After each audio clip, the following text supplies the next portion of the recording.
Hello, friends. This is Jack Later. That's me there in on the elephant on the left. You've seen me before. To some of you, I'm your sponsor in the Empower Network, and to some of you, I'm your sponsor in Insipated Network. Of course, they go in hand in glove, and that's why we're doing this. Some of you are subscribers to my emails and to my training and my teaching, and I've got another very powerful nugget for you right here. This is some very helpful and powerful information that's going to help you not only within Insipated Network or Power Network, but also in any business that you happen to be in. Now, if you were able to catch part one, this is a continuation of that series. You can watch this right away and still benefit from it. But when you're done here, make sure to go to part one if you haven't seen that. What happened in part one is Tony Rush talked about the importance of taking personal responsibility for your own business. And he talked about that. He says that you've got to take responsibility and to reserve for yourself the ability to respond to every situation, to not blame other people or other outside influences for your lack of success. He says people do that a lot, and it absolutely stops them from being successful. He's $1 million earner, and let me parenthetically say something real quick. Excuse me, Tony Rush is a millionaire. He's earned over $1 million just in the last 18 months with Empower Network alone. Okay, and so he is qualified to speak on this topic. Now, because we're going to talk about making a lot of money here, we want to make sure to keep the people in suits happy. This is not a promise that you're going to make $1 million, obviously.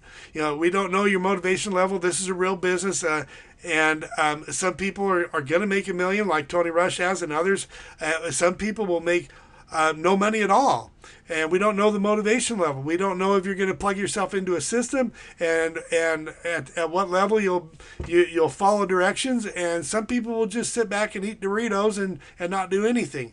So we those of you who are looking into Empower Network, for example, go to empowernetwork.com, income.php, and you could find right there the average earnings. In fact, we're pretty proud of those average earnings, one of the highest in the industry. Now, with that being said, I'm going to go right into the topic here, the continuation of part one. He says, number one, he says you need to take, well, the first one was taking personal responsibility in the first part, the first video. And after personal responsibility comes this. He says you need to make friends with money, okay? So what does he mean by that? He says, think about it, guys. You want to become rich, but you won't say that. Too many people have kept money at arm's length for way too long. And the reason why you haven't had money in your life is because you actually have been repelling it. You actually don't like money. People who like cars have cars. People who like art have art in their homes. People who like rare coins have rare coins in their home. So why is it that you say you like money, but you don't have any money? Those of you who don't have a lot of money flowing into your life, have you ever asked yourself, why am I not rich already? And he says, let me suggest the following. You're probably not rich right now because you've never decided to be rich. No one actually accidentally trips into a pile of money. Now, third, excuse me, you actually don't like very much. He says that some people actually don't like money very much. Now, that's kind of weird. I just realized I had a typo there. You'll have to forgive me for that. But he says that people are kind of scared of it, and they're negative about it, and they repel it from themselves. And people ask, okay, Tony, come on. We need money. We want money. Why do you say that people repel money from their lives? And here's the story. Okay, Tony was in a hotel meeting one time, and excuse me, he deliberately asked the question, how many of you came here tonight to learn how to get rich? Only 2 people raised their hands. Later on in the evening, after about an hour, he asked, how many of you came here tonight to learn how to become financially independent? Okay, guys, I'm going to I'll have to excuse me here just for 1 second. I've got to get a quick drink of water, then I'll be back. And just look at this comment here for a minute that's on your screen. I'll be right back real quick.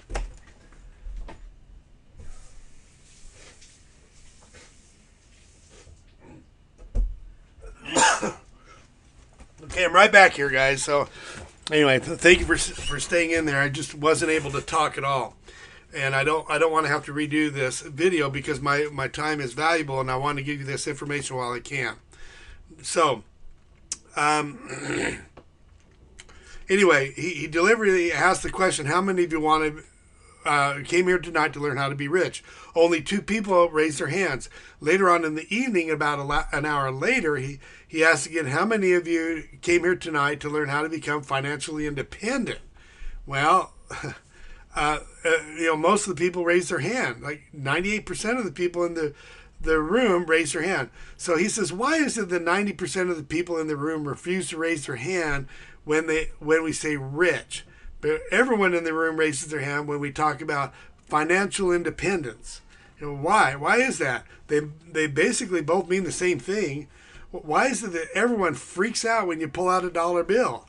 And Tony says this. He says, let's do away once and for all with the idea that money's not important, okay? Money is just as important as the food that it buys, the medicine that it buys, the clothes that it buys. And he says one of the reasons why you don't have money in your life is because you're pushing it with one hand and pulling it with another. So you go out and do all of the money-producing activities in the world. You want it, you need it, you're interested in money, yet we have these mind viruses. So what are mind viruses? Okay, mind viruses about money. Now, and this will really ring a bell to you. So you might say, okay, money doesn't grow on, and you can fill in the blank there at the top. Or you might say, okay, we might not have a lot of money, but at least we're, fill in the blank. For example, you might say, we might not have a lot of money, but at least we're honest. Or we might not have a lot of money, but at least we love God. Or we might not have a lot of money, but at least I love my family. As if you can't love, as if you can't love your family and have money at the same time. See what he's saying here. Or if I have a lot of money, wealthy people don't have money. If we don't have, if I have a lot of money, wealthy people don't have enough time for their children. As if you can't have money and be spiritual, or you can't have money and have a happy family. I know a lot of happy families that are also wealthy, guys. Think about it. Or as if I can't have money and be a good church member or a good Christian. Or as if I can't have money and simultaneously love your children. Okay, so we hear these mind viruses and they get ingrained in your subconscious. So tell me what happens if a man or a woman has in their mind the belief that, quote, if I have a lot of money, well, that's just going to open the door for the devil to come in and mess up my life, okay? Well, let's go on to the next one here. Now think about this for a second, okay, guys? We have our own choices. And this is really important. This is kind of a spiritual thing that I want to add to this. Satan may want to try to use money to get to people, okay?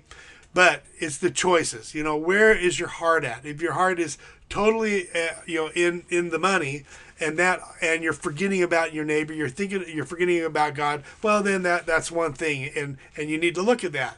But what we're talking about is mind viruses, where we're using that as an excuse, okay? So, if you're a man or a woman who has the kind of belief in your head, that if I have money, then my life is going to be destroyed. Yet you're working night and day trying to get more money to pay the bills, to pay the rent. Your belief system will not allow you to get the money. Okay, you see how that works? And that really rang true to me. Now, what he's saying is that the internal workings of your mind will not allow you to get too much money because your mind is programmed for survival. That includes emotional survival. So here we go. So if being broke is who you are, like an identity, because you get emotional payoff in your life, You could say, okay, I don't have any money, but at least I'm spiritual, or I don't have money because I don't have any money, but at least I love my family. You've programmed yourself to think that the only way you can love your family, or the only way that you can have a spiritual life, is if you're struggling to make ends meet. Okay, he says you will repel money from you faster than you could possibly imagine. And that's how people destroy their financial lives, okay, guys? And I bet you a lot of you who are listening to this relate to it, okay? I've done it myself. And he says that every successful leader will tell you this is how it works. Every millionaire, every multimillionaire will tell you if you don't clean up the head stuff, it doesn't matter what is happening externally, you can't get the money. So the invitation Tony has for you is to start getting engaged with the kind of personal development that allows you to get the money. We teach you how to make friends with money. Okay, they don't teach this anywhere else. Not in school, not over the pulpit, not over at Denny's. Now, he says some of you repel money from you because you don't think you deserve it. So this is the second element, deservability. There's a deservability thing here. Many of you can't make money because you don't think you deserve it. You need to disconnect. He says you need to disconnect yourself. The connection between money and time that you have in your mind. Okay, there is a deservability thing mixed in here. Time is equal to money. Money is equal to time, but they're not directly proportional. Those of you who are mathematics people, it is not directly proportional. If you want to, in many ways, your money can be more valuable than your time. So, anyway, let me do it this way. Tony is in a home business where he makes $1,000 before lunchtime, but his father, who was a wonderful person, but he says with everything that his father did right, he never consistently averaged more than $1,000 a day. And this is where the deservability thing comes in here, guys. Tony talked about doing yard work for $7 an hour. Okay, he says it's okay to work online, following a system, and he makes over $1,000 in a day. He says that's okay to do it, and it's okay. We give you permission. If you needed anyone, and this is what he says. He says if you needed anyone to tell you you have permission to get rich, nobody minds. Tony's dad doesn't mind if his son gets rich, even though his dad can never make over $1,000 a week. And he said that his dad was a hog farmer and he worked hard his whole life, but he could never figure out this money thing. And he says, my dad doesn't mind if his son gets rich. Tony says, I don't have to measure some kind of a worthiness or a deservability issue with his dad that I make more money in a month than most Americans make in 3 years. I don't have to measure that out with anybody, he says. But here's the thing. He says this. He says, I'm making money by being in the service of other people. Isn't that a neat idea? By being in the service of other people. It doesn't have to be a selfish thing. I make my money by being in the service of other people. He says, make your money by being in the service of other people. Never make money at the expense of other people. And guys, I was just watching the news today. My wife pointed it out to me that there was a big guru that was a millionaire that was put in jail. And I remember that individual. He would make money at the expense of other people. That's not what we teach, okay? That's the wrong way about it. And truthfully, and that guy's going to jail. Look at where it ended up. Okay, I believe that you will be more successful in business and in other ways of your life by being in service of other people, not at the expense of other people. Honesty is a big deal here. So you're making money by providing value and service to other people. So guys, that's the second part here. He says, make your money by being at the service of other people. Never make your money at the expense of other people. So that's part 2 of the series. I just want to encourage those of you guys to check out the Inner Circle audios. You're going to get his full impact. I cannot do it service. I just can't. But I've done the best I can.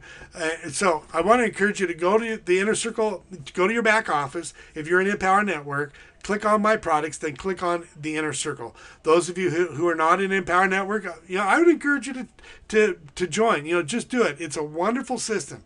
Check it out. You probably see a link somewhere on this page for Empower Network. There's no obligation. You may as well check it out and see what it's all about. And this is what we teach in Empower Network, is we teach people how to make money on the internet, and we give them all the tools that we need and the mindset stuff, the head stuff that will help you to be successful. So I encourage you, if you haven't seen part 1 yet, click on part 1, I commend the Inner Circle audio tapes to you. So anyway, talk to you later, and I trust that this has been very valuable information for you. Talk to you later. Bye.